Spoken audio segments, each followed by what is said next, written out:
Águeda Ribote, has impartido una charla aquí en Espacio Santos Ochoa, que se titula ¿Cómo liberar tu bloqueo emocional y restaurar tu bienestar? Correcto, ¿no? sí. Cuéntanos, ¿de qué ha tratado? A ver, hablamos en principio de lo que son los bloqueos emocionales, porque ahora en este momento de la vida en concreto estamos todos como muy saturados y sentimos muchos bloqueos y no sabemos cómo librarnos de ellos, ¿no? Entonces, lo que he tratado en esta charla es precisamente saber de dónde vienen, saber cómo los sentimos en el cuerpo y cómo deshacernos de ellos, que es de lo que se trata. Bueno, ¿qué es un bloqueo emocional? Bueno, yo me imagino que a lo mejor has sentido alguno, a lo mejor no, esos momentos en los que tú de repente sientes que, como diciendo, no he contestado, ¿por qué no he dado una respuesta a esto que se me ha dicho? O ¿por qué he hecho esto? ¿No? Como algo que no es habitual en ti, ¿vale? Como que desde tu mente racional lo hubieras hecho de otra manera, pero hay algo como que te paraliza y actúas de una manera diferente a la que tú lo hubieras hecho, más o menos. Y bueno, ¿y cuáles son sus consecuencias? Bueno, en mi caso personal te puedo asegurar que incluso llegar a dolores físicos e incluso enfermedades, o sea, los bloqueos emocionales afectan a todo en la vida, a tu bienestar, a tus relaciones con otros y sobre todo ya al final a la salud incluso. Porque, bueno, de tu experiencia personal, ¿verdad? Ahora eres una persona que acompaña a personas para restaurar su bienestar, ¿verdad? Correcto, sí. Cuéntanos, ¿cómo entraste en este mundo? Bueno, pues a ver, yo desde siempre crecí como una niña enferma, me operaron de corazón, me diagnosticaron fibromialgia y síndrome de fatiga crónica muy jovencita, entonces empecé a ver que cada vez que venía un episodio de dolor, siempre venía antes, o sea, primero, antes había habido un episodio de mucha emoción, emociones muy fuertes, ¿no? Y ahí es como que algo pasaba dentro de mí que hacía que yo empeorara, que me vinieran dolores y demás. Entonces llegó un momento que la medicina me dijo que era una enfermedad crónica, que yo ya no tenía nada que hacer y dije, bueno, pues si la enfermedad resulta que es para toda la vida según el médico, yo tengo otros planes, voy a mirar a ver si hay alguna manera de... Porque a ti te llegó a decir el médico, ¿verdad?, que tenías que vivir con eso. Sí, y sí, tú sí, te negaste, ¿no? Sí, yo le dije que no, que tenía otros planes, ¿no? Él me dijo, asume que te vas a quedar siempre así. Yo le dije, pues no lo asumo porque tengo otros planes. Y entonces ahí fue cuando empecé todo el camino de estudio, primero para mí, estudiar a ver qué pasaba dentro de mí, que me dolía tanto, ¿no? De dónde venía tanto dolor emocional.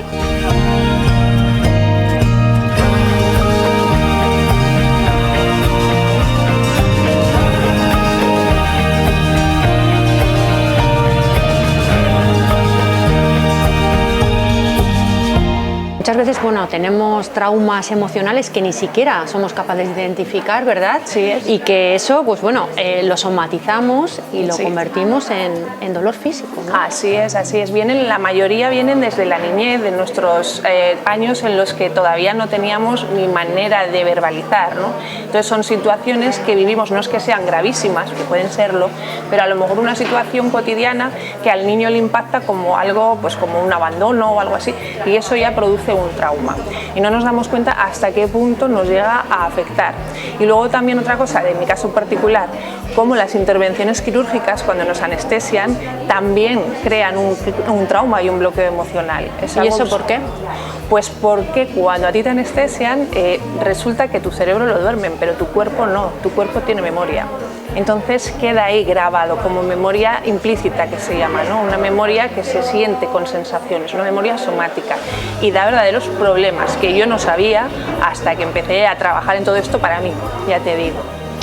Bueno, también tú recomiendas un libro, ¿verdad? Sí. Que habla un poco de cómo los animales, ¿verdad?, que están sometidos a un peligro constante, no tienen bloqueos emocionales, sin embargo los seres humanos sí, ¿no? Sí, así es. Bueno, como he hablado en la charla, es importante que veamos la diferencia entre nosotros y los animales, ¿no?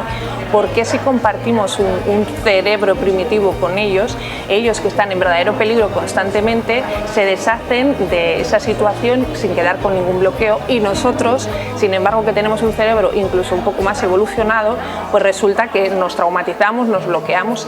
Y lo explica muy bien en este libro Peter Levine, que es un experto en trauma, que la gran diferencia es que ellos, cuando congelan su energía porque están en una situación de peligro real, después hacen movimientos de manera automática para poder liberar esa energía, cosa que las personas no hacemos, como lo que te decía antes de la anestesia. Nosotros nos anestesian, nos congelan la energía y luego no tenemos esas sacudidas que tienen los animales, por ejemplo, para restaurar su bienestar.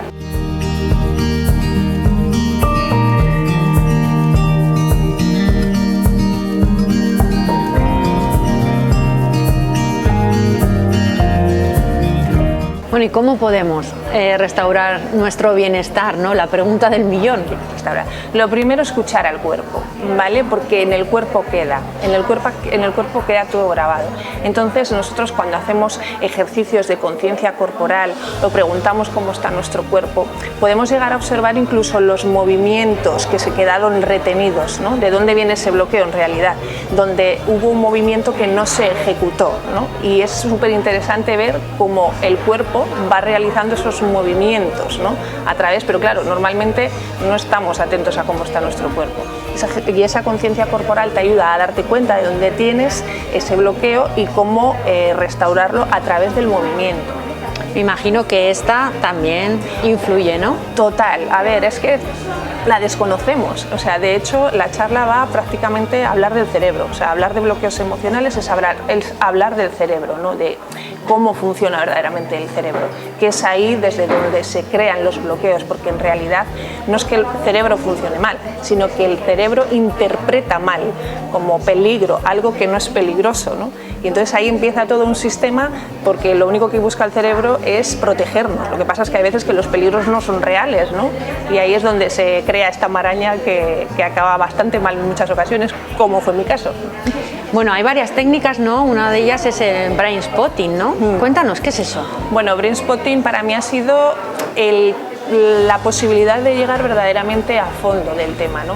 Porque es una técnica que trabaja la neurobiología, porque lo que son los recuerdos traumáticos que producen esos bloqueos quedan encapsulados en una zona que toca una red neuronal. Entonces, con el brain spotting lo que se hace es acceder a ese punto concreto donde quedó ese recuerdo para ayudarle a que termine de reprocesarse. Es una manera de reprocesamiento. La verdad es que es espectacular. A mí era lo que me faltaba, porque yo lo utilizaba al trabajo pues desde lo mental, emocional, pero me faltaba cómo llegar más a fondo, ¿no? Y la verdad es que con brain spotting el trabajo es espectacular, llega muy directo y a la raíz del asunto. Bueno, pues Águeda, muchísimas gracias por atendernos en 7 Magazine y bueno, pues ofrecernos esta entrevista tan interesante sobre el bloqueo emocional y cómo podemos restaurar nuestro bienestar. Perfecto, pues muchísimas gracias a vosotros.